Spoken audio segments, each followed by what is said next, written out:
I was gonna say, speaking of families, this next movie is gonna be a real gut punch to every single family, or Possibly. especially those with We'll kids. see. I mean, you and I think are on the same page. Weapons comes out on August 8th, easily the most anticipated movie of the month. Hmm. Would you agree with that? Possibly of the second half of the year. Yeah, the second half of the year is kind of a dud. Yeah, so far This it's hopefully won't be a dud, though. I just, I keep hearing a lot of insider info about the script was just there's one person, one writer, one producer who described this as a horror pulp fiction. I think you liked Barbarian more than I did, but I still liked it. I liked the movie. I've only seen it Yeah, once. you need to rewatch it. I think it'll climb. Still one of my favorite horror movies in recent years. So this is from writer director Zach Cregger, who did Hmm. 2022's Barbarian. I didn't know this until today. So we have Josh Brolin in this. Prior to Brolin joining the cast, Pedro Pascal Pedro. was cast, and then he Hmm. had to drop out because he's doing Fantastic Four and all the MCU stuff. So Yeah. Barbarian, 92% on Rotten Tomatoes. This one is tough. Know that I think this is going to be great. I am expecting a little decline in terms What? of the Rotten Tomatoes score.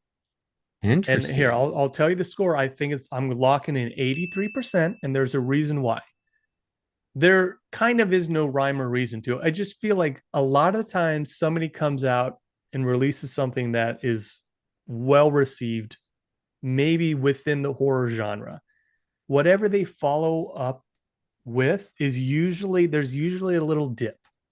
A So little. that's why I know this is a 9% dip, but I feel like this one could be so big in scope that it turns people off, or maybe not all the work, the pieces, the moving pieces work.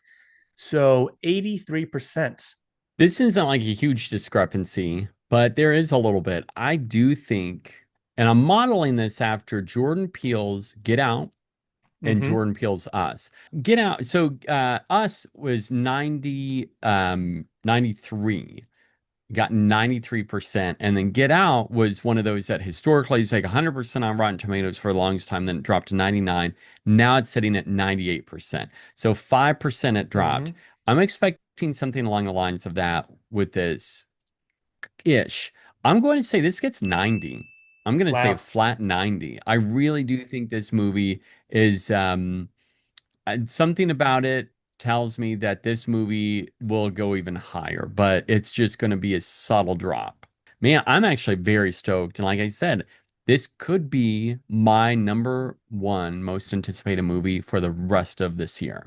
I feel like this one too. This one would be one of those movies that I would love to go into and not know the score.